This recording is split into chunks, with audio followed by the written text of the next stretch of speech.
আসসালামু আলাইকুম বন্ধুরা। ২৪-এর গণ আন্দোলনের সময় যারা মেট্রো রেলের আগুন দিয়েছে এবং এর দায়-দায়িত্ব নিয়ে যারা আজকে স্বীকার করেছে যে মেট্রো রেলে আগুন না দিলে কি শেখ হাসিনার ক্ষমতা থেকে পদচ্যুত করা যেত? শেখ হাসিনা কি পালাইতো?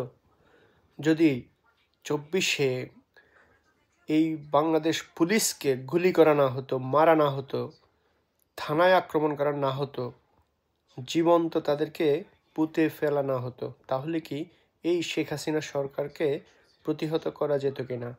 এই শেখ হাসিনা কি পালাইতো? যারা এই ধরনের প্রশ্ন করে গণমাধ্যমের সামনে এবং এই হত্যার দায় স্বীকার করে নেয়, বাংলাদেশের মিডিয়া কি ভাই আঙ্গুল চুষে? তারা কি পাল্টা প্রশ্ন করতে পারে না যে এই খুনিরাই আওয়ামী লীগ গত ১৫ বছর ধরে শাসন করেছে, খুন করেছে, হত্যা করেছে? আপনারা কোন আঙ্গুলটা চুষেছেন ভাই?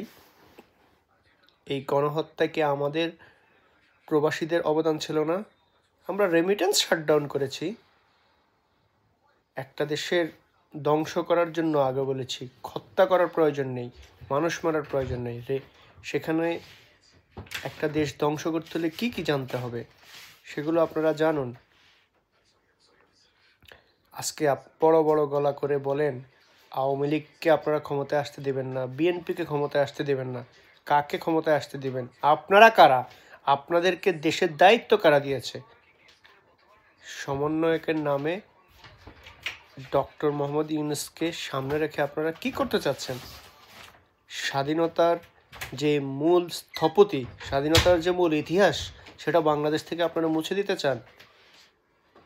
আপনারা কি চাচ্ছেন? সেটা কি আদৌ সম্ভব? কখনোই সম্ভব না। ৭১-এর আগের ইতিহাস আর ৭১-এর পরের ইতিহাস দিয়ে আমাদের তরুণ প্রজন্মকে আপনারা কনফিউজ করতে পারবেন না। Is it clear? ৭১-এর আগে এই বাংলাদেশে শেখ মুজিবুর রহমানের যে অবদান ছিল, জিয়াউর রহমানের যে অবদান ছিল, শুধুমাত্র এই দুজন নয়, আরও অনেক ব্যক্তিদের অবদান আছে।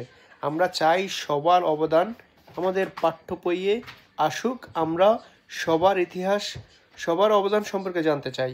একজন আওয়ামী লীগের, একজন বিএনপির, আজকে আরেকজন, সব ইতিহাস মুছে দিয়ে নতুন করে আপনারা ইতিহাস রচনা করবেন। বাংলাদেশের পতাকা আপনারা মুছে দিতে চান? রিয়েলি? আরে আপনাদেরকে সে দায়িত্ব কে দিয়েছে? আপনাদের মতো রাজাকার, এই দেশ বিরোধী যারা ছিলেন, আজকে আপনারাই এসে দেশের কথা বলতেছেন। লজ্জা হয় না আপনাদের? আসলেই লজ্জা হয় না আপনাদের? লজ্জা থাকা উচিত। মনে রাখবেন, ১৫ বছর পরে যখন মানুষ জেগে উঠতে পারে, ঠিক আবারও মানুষ জেগে উঠবে। এদেশের মানুষ একবার নয়, বারবার জেগে উঠেছে। ৫২, ৬৯, ৭১, ৭৫, ভুলে যাবেন না। ৭৫-এর পরেও কিন্তু মানুষ জেগেছে, মনে আছে তো?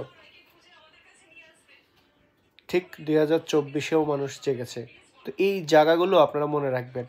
সংবিধানে হাত দিবেন, দেশের পতাকা নিয়ে কথা বলবেন, জাতীয় সঙ্গীত নিয়ে কথা বলবেন, দেশের অস্তিত্ব সংকটে আবার আপনারা হাত দিবেন, তাহলে কিন্তু এই ছাত্র জনতা আবার আপনাদের পেছনে আরেকটা বাঁশ দেবে।